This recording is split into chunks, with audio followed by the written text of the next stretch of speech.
Bonjour à tous et bienvenue dans cette vidéo de vulgarisation.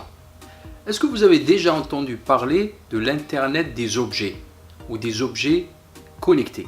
Dans cette vidéo, je vais vous apprendre comment construire de A à Z et d'une manière simple un objet connecté et pour moins de 10 euros. Allez, suivez-moi.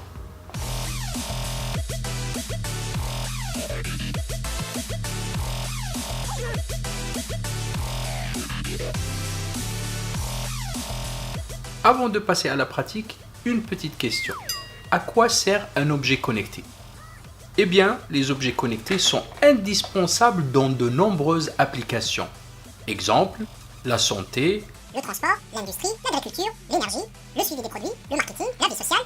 et aussi pour le confort. Et oui, c'est important. L'objet qu'on va créer ou concevoir va servir pour le confort, mais pas que. Il va nous permettre de mettre sous tension ou pas n'importe quel appareil électrique et à distance. Je peux donc allumer ou éteindre une ampoule, ouvrir mon portail avant que j'arrive à la maison, ou plus sérieusement, redémarrer un serveur important qui bug à distance.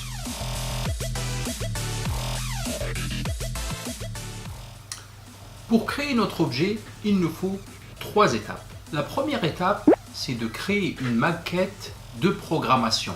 Cette maquette va nous servir pour programmer notre objet connecté et pourra nous servir dans l'avenir aussi. Deuxième étape, programmer notre objet en utilisant cette maquette. Et enfin, la troisième étape, créer un modèle 3D et l'imprimer pour contenir notre objet.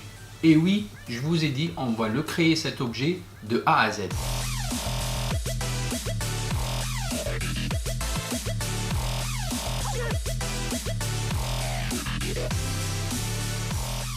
Pour notre maquette de programmation de notre objet connecté, je vous présente la manière la plus simple pour le faire. Évidemment, vous pouvez trouver d'autres manières sur Internet. Ceci étant la manière la plus simple qui vous permet de le faire. Donc il nous faut une platine, c'est ce morceau blanc en plastique, une platine DC ou un breadboard, 830 points. Ceci pour avoir assez de place pour placer nos composants. Il nous faut aussi une alimentation platine DC 3.3 volts. En effet, le cœur de notre objet connecté va nécessiter une alimentation à 3.3 volts. Ceci est une alimentation platine DC très connue. Donc elle peut s'alimenter avec un voltage en entrée entre 6.5 volts et 12 volts en courant continu.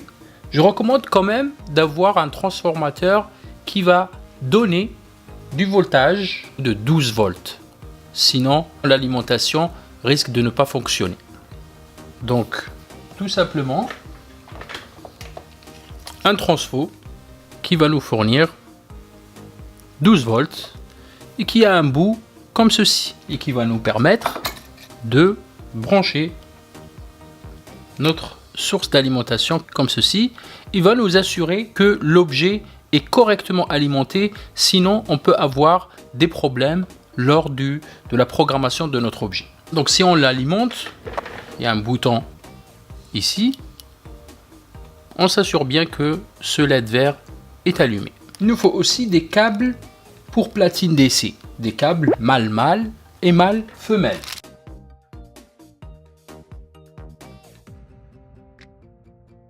Je préfère des câbles colorés pour distinguer les différentes broches de notre composant qu'on va utiliser pour l'objet connecté. Il nous faut aussi une carte Arduino Nano.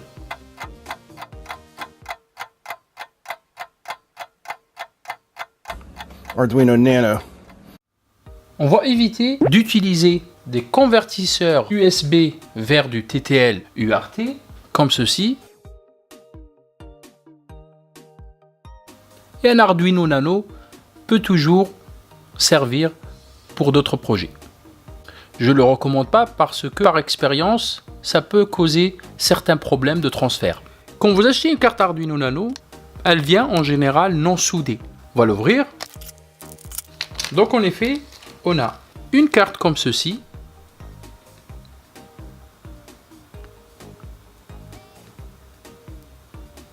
Qui n'est pas soudée. Avec ces broches là qu'il faut qu'on soude pour pouvoir la placer sur le breadboard.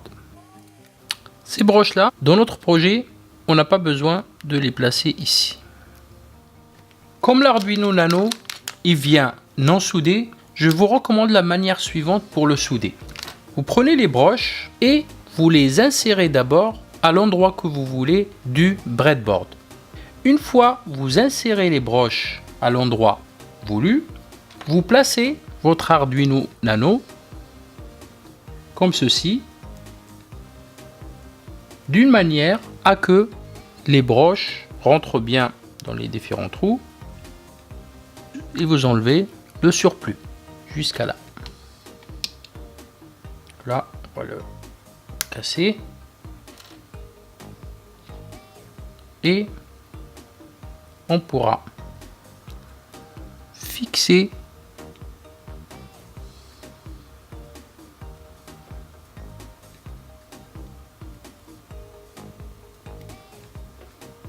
sachant que ces broches là sont déjà dans la platine DC.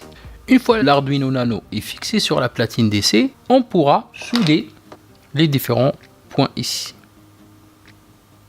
Donc on fait pareil pour celui-là.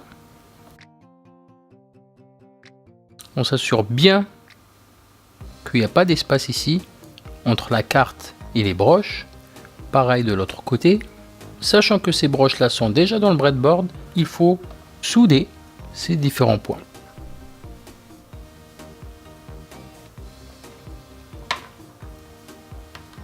Il nous faut aussi pour le confort de notre maquette une résistance 10 kΩ et un mini interrupteur bouton poussoir momentané. Pour notre objet connecté, je vous ai sélectionné un composant qui est l'ESP8266. L'ESP8266 est un circuit intégré à microcontrôleur. Ce circuit intégré à microcontrôleur avec connexion Wi-Fi a été développé par le fabricant chinois Espressif et qui connaît un succès notable depuis quelques années, notamment depuis 2014. On voit bien son antenne gravée sur la carte, son antenne Wi-Fi. Il est très intéressant car on peut le programmer et son prix dépasse à peine le 1$. Il vient avec des broches qu'on va essayer d'exploiter dans notre projet. Pour programmer notre ESP8266, si on a des câbles comme je vous ai montré tout à l'heure, on va essayer de fabriquer un câble comme ceci qui va nous permettre de brancher l'ESP facilement comme ceci.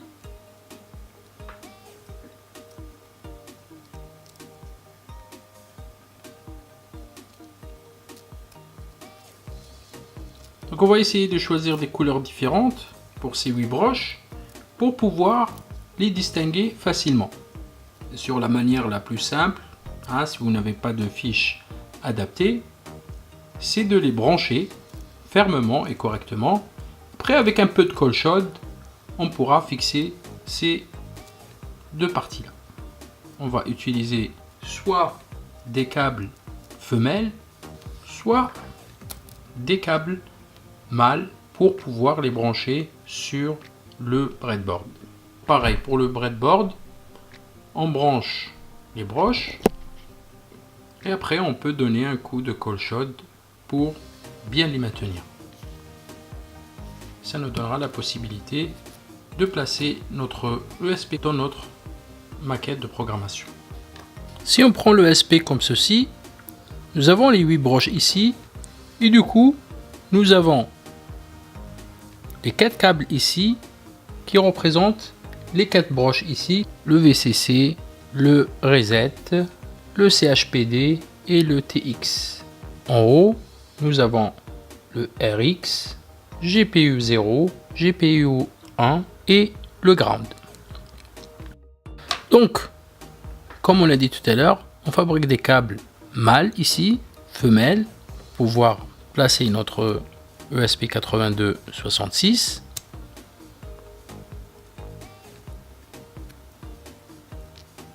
Et avec ceci, nous avons les 4 broches de derrière et les 4 broches de devant. Et on va les placer sur le breadboard. On va les placer alignés, ici et ici.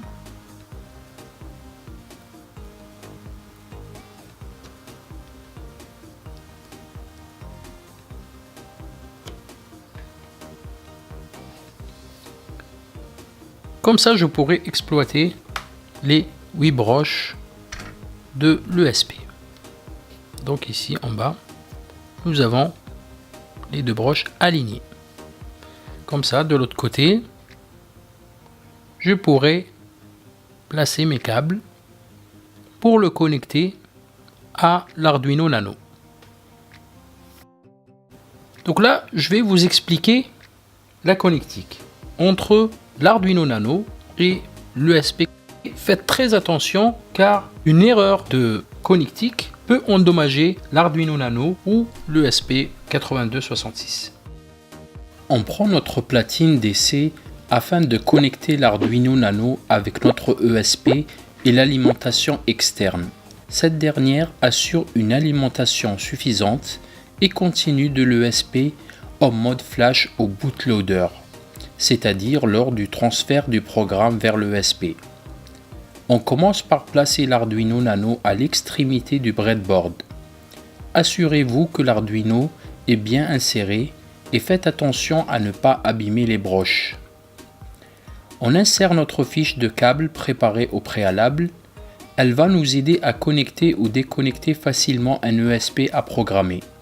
Faites attention au sens des câbles afin de ne pas se tromper des broches, d'où l'intérêt des couleurs.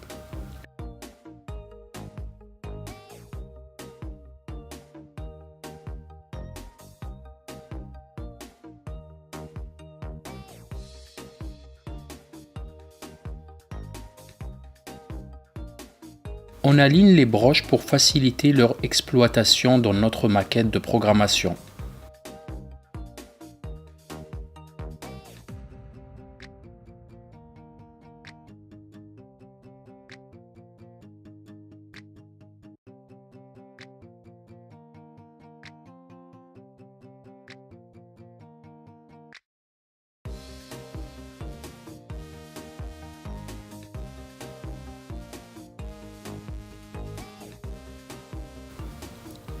Afin de mettre l'Arduino Nano en mode programmeur, on branche directement ces broches ground et reset. Certains utilisent un condensateur entre ces 2 broches. Nous n'avons pas besoin de le faire ici.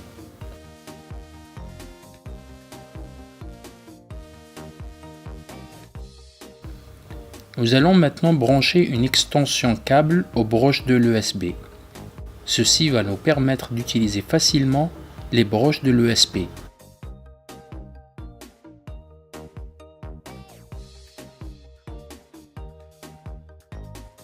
On branche maintenant le VCC et le CHPD, c'est-à-dire Chip Power Down, de l'ESP à la borne positive de l'alimentation. Le VCC est branché pour alimenter l'ESP et le CHPD est branché pour le mode flash. Attention, l'ESP est alimenté avec 3.3 volts. Un voltage supérieur peut l'endommager. On branche les broches TX et RX de l'ESP avec les broches TX et RX de l'Arduino Nano respectivement.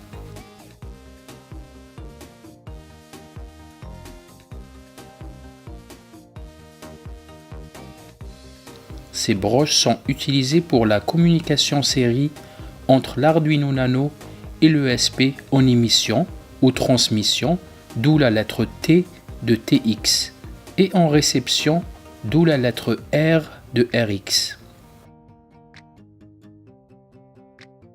On branche maintenant la broche ground de l'ESP à la borne négative de la source d'alimentation.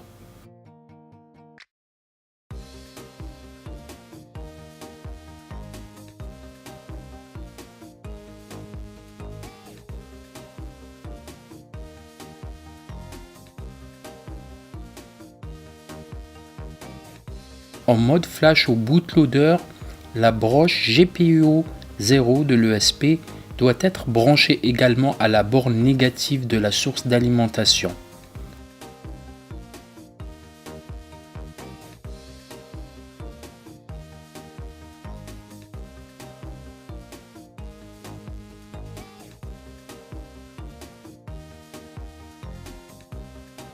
En dehors du mode flash, c'est-à-dire en mode de fonctionnement normal de l'ESP, la broche GPIO 0 doit être enlevée de la borne négative.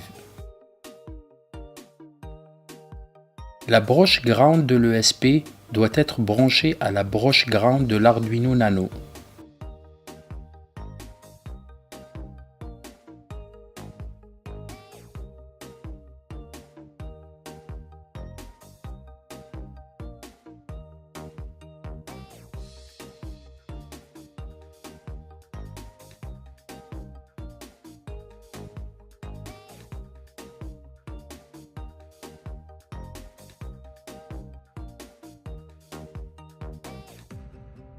La broche reset de l'ESP est connectée à la borne positive de l'alimentation par l'intermédiaire d'une résistance 10 kΩ.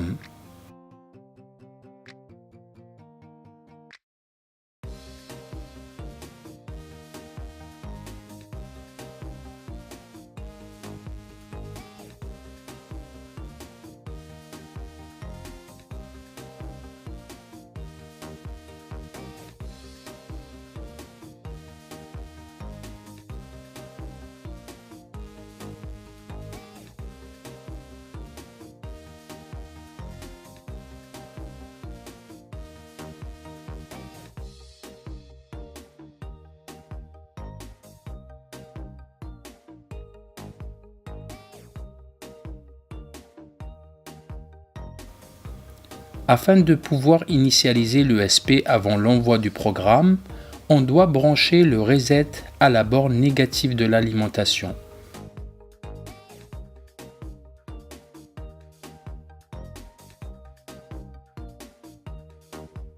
Afin de le faire facilement et à la demande, on va s'aider avec un mini interrupteur bouton poussoir momentané. Comme je vous le montrerai dans la partie 2 de cette vidéo, on appuiera sur ce bouton avant chaque envoi de programme vers l'ESP.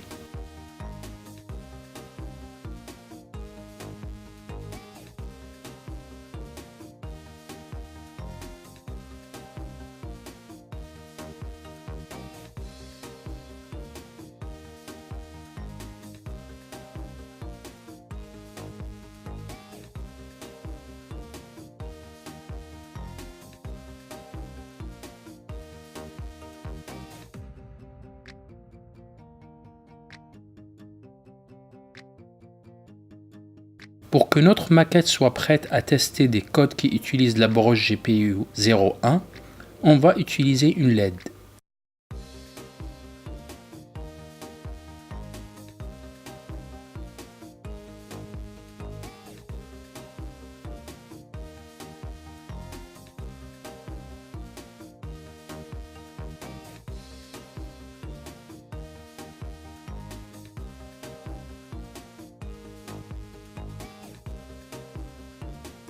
On branche la broche GPIO 01, c'est-à-dire le câble bleu, à un côté de la LED.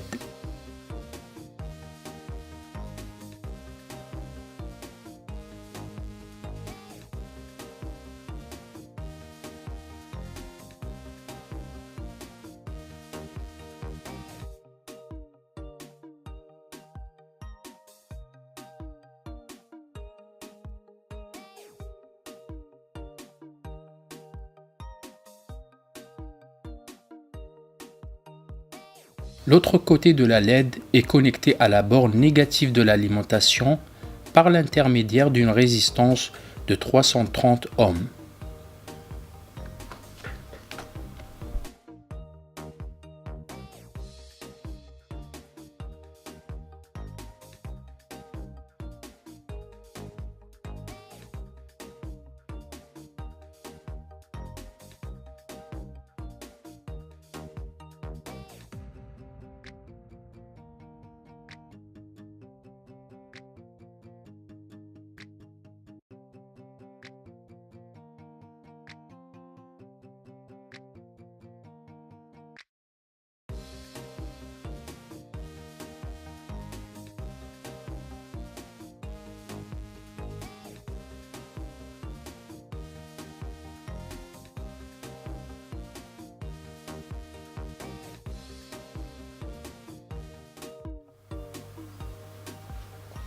Notre maquette de programmation de l'ESP8266 est désormais prête.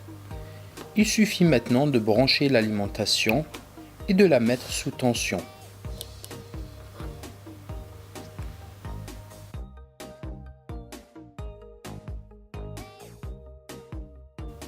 De connecter l'Arduino au port USB de l'ordinateur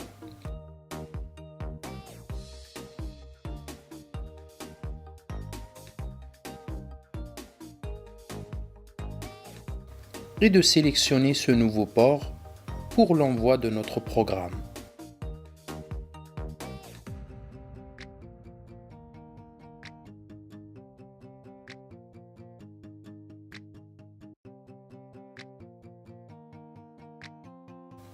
Remarquez que lorsque le programme est en cours de téléversement ou upload, les LED RX et TX de l'Arduino Nano clignotent rapidement en vert.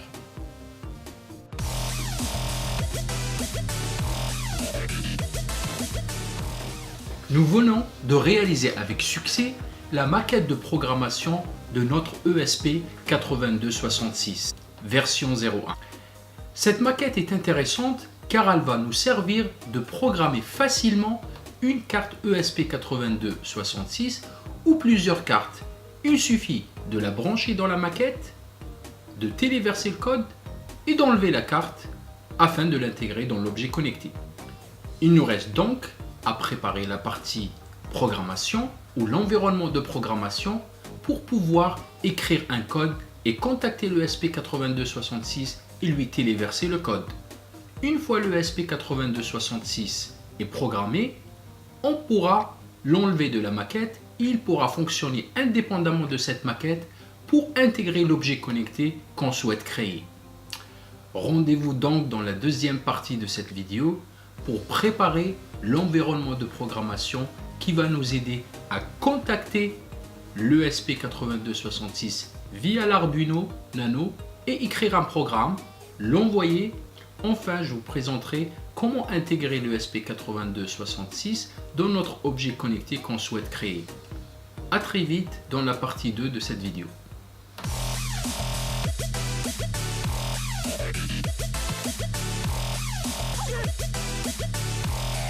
Yeah.